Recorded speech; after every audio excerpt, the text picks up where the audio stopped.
में स्वागत है आपका। अहमदाबाद म्यूनिसिपल कॉर्पोरेशन के चुनाव के पहले जो है चुनावी पार्टियों की सरगर्मियां चल रही हैं, लेकिन उस बीच चुनाव आयोग के क्या नीति नियम होने चाहिए वो भी पॉलिटिकल पार्टियों को पता होना चाहिए।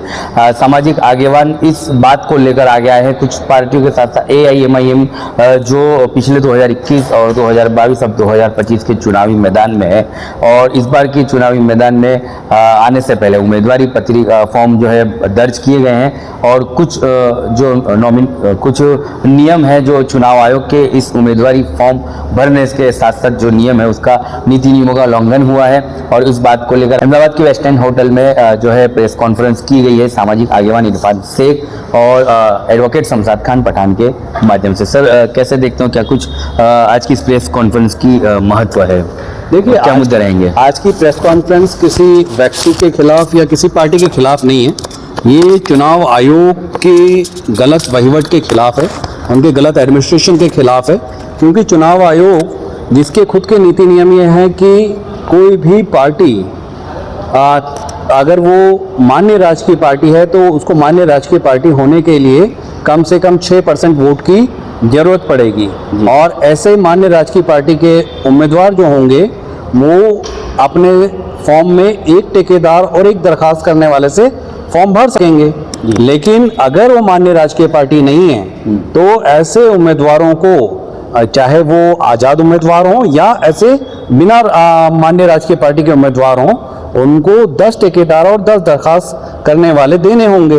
लेकिन गुजरात चुनाव आयोग पता नहीं कौन से नए नियम लेके आया है कि जो मान्य राजकीय पार्टी नहीं है उसके भी एक उम्मीदवार और एक ठेकेदार से वो फॉर्म भरवा रहा है। यानी गुजरात चुनाव आयोग जो है वो कहीं ना कहीं किसी पॉलिटिकल पार्टी को फायदा पहुंचाने के लिए एक जमीन तैयार कर दे रहा है, ऐसा लग रहा है। और आज उसी अवेयरनेस के लिए प्रेस कॉन्फ्रेंस रखी गई थी। जी, बहुत शुक्रिया से बात करने के लिए थे शमशाद खान पठान। आइए, पूरा जो है इस प्रेस कॉन्फ्रेंस का महत्व क्या है, क्या मुद्दे हैं उन।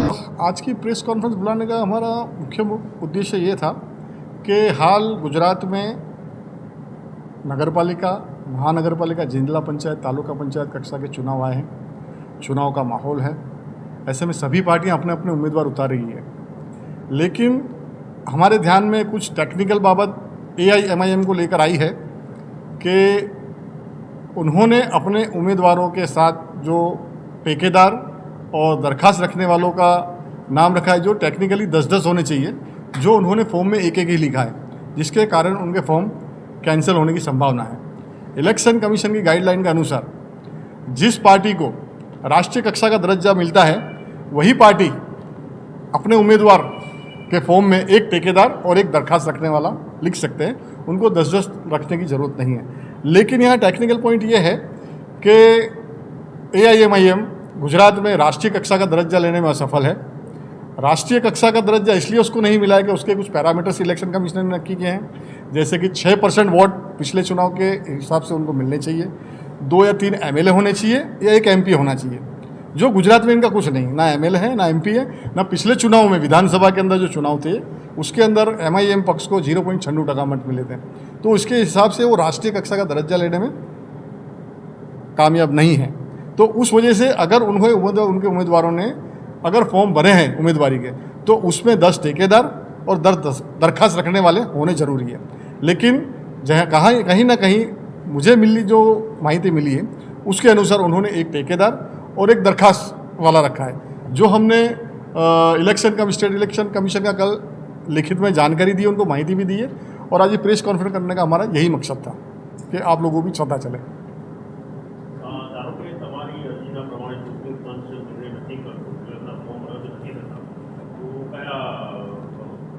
हाँ, इसमें जो एक बहुत बड़ा पेच है कि गुजरात चुनाव आयोग ने 2 दिन पहले बहुत ही सरप्राइजिंग तौर पे एक लिस्ट जारी किया है, और उस लिस्ट में AIMIM को मान्य राजकीय पक्ष की लिस्ट में उन्होंने रखा है। और ये पूरी तरह से ये दिखाता है कि किस तरह से चुनाव आयोग भाजपा के इशारे पर ऑल इंडिया मजलिस-ए-इत्तेहादुल मुस्लिमीन के पास 6% वोट ना होने के बावजूद उसको एक राजकीय मान्य पक्ष की लिस्ट में रख रहा है, और जिसके हिसाब से ये साठगांठ AIMIM, इलेक्शन कमीशन और भाजपा का बहुत खुले तौर पर दिख रहा है। अगर ऑल इंडिया इलेक्शन कमीशन कल ये फॉर्मों को रद्द नहीं करता है तो हम तमाम उन पॉलिटिकल पार्टीज़, क्योंकि हम लोग चुनाव नहीं लड़ रहे हैं, उन तमाम पॉलिटिकल पार्टीज़ से ये अपील करेंगे कि वो हाई कोर्ट जाएं और गुजरात चुनाव आयोग से ये पूछें कि उनका क्या क्राइटेरिया या क्या नंबर्स है जिसके आधार पर उन्होंने एक ठेकेदार और एक दरखास्त करने वाले के होने के बावजूद उन्होंने उनका फॉर्म स्वीकार किया है। क्योंकि यही चुनाव आयोग था जिसने 2022 की विधानसभा में ऑल इंडिया मजलिस इत्तेहादुल मुस्लिमीन के जो विधानसभा के उम्मीदवार थे उनसे 10 दरखास्त करने वाले और 10 ठेकेदार मांगे थे और उस तरह से फॉर्म भरे गए थे। अगर ऐसा नहीं होता है तो एक जागरूक नागरिक के तौर पे लोगों के पास यह हक है कि वो चुनाव आयोग पे सवाल खड़ा करें, चुनाव की निष्पक्षता पे सवाल खड़ा करें। हम सिर्फ ऑल इंडिया मजलिस इत्तेहादुल मुस्लिमीन की बात नहीं करते हैं, बल्कि देश के जागरूक नागरिक के तौर पर हम ये मांग करते हैं कि चुनाव जो है वो निष्पक्ष तरीके से हो। चुनाव में हर किसी व्यक्ति के साथ, चाहे वो निर्दलीय लड़ रहा हो, तो अगर आप एक बिन राजकीय जिसके पास नंबर ऑफ वोट्स नहीं है तो इंडिपेंडेंट कैंडिडेट से आप 10 दरखास्त करने वाले या 10 ठेकेदार क्यों मांगते हैं? आप उनके लिए भी एक ठेकेदार और एक दरखास्त करने वाला रख दीजिए। तो हम ये चुनाव आयोग से मांग करते हैं कि वो तुरंत ऐसे जिनके एक ठेकेदार और एक दरखास्त करने वाले हैं और मान्य राजकीय पक्ष से नहीं हैं, वैसे तमाम लोगों के फॉर्मों को वो रद्द करें और चुनाव को निष्पक्ष तरीके से कराएं। ये मामला सिर्फ मजलिस इत्तेहादुल मुस्लिमीन का ही है या और भी पार्टी का है? देखिए, ये और भी पार्टियों के साथ हो सकता है, क्योंकि ऑल इंडिया मजलिस इत्तेहादुल मुस्लिमीन के कुछ फॉर्म्स इरफान भाई के नज़र के सामने से गुजरे हैं, इसीलिए उन्होंने ये एप्लीकेशन को गांधीनगर में कल दिया है और मांग की है कि उनकी फॉर्म की स्क्रूटनी की जाए और वैसे तमाम फॉर्मों को रद्द किया जाए जिनके पास 10 ठेकेदार या दरखास्त करने वाले नहीं हैं और एक ठेकेदार और एक दरखास्त करने वाले से ये फॉर्म को भरा है।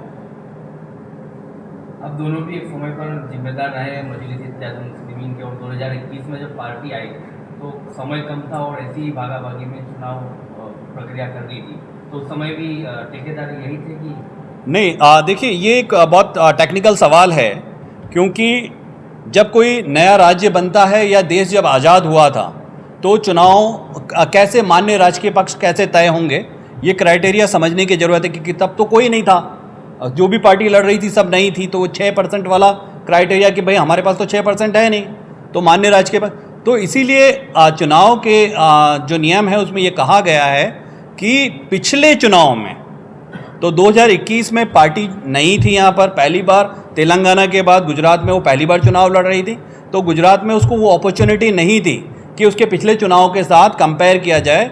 इसीलिए उनको ये चांस था कि वो एक सपोर्टर और एक ठेकेदार दरखास्त करने वाले के तौर पर अपने फॉर्म का नॉमिनेशन भर दें। लेकिन जब उनका 2021 के चुनाव में 6% वोट नहीं हुए, तो इसीलिए उनको 2022 का जब अगला विधानसभा चुनाव आया तो उनको अपने कैंडिडेट के साथ 10 दरखास्त करने वाले और 10 ठेकेदार पेश करने पड़े, उसके बाद ही उनके फॉर्म मान्य हुए।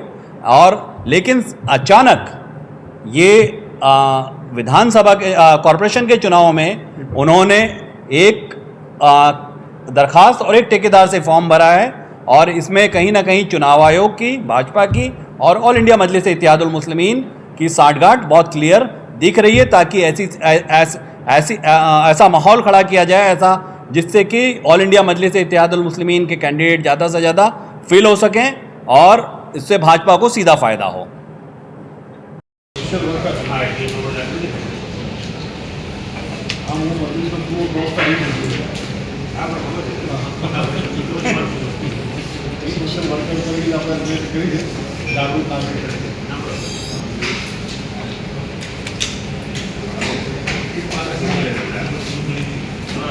आप तक समाचार हमेशा रखे आपको आगे।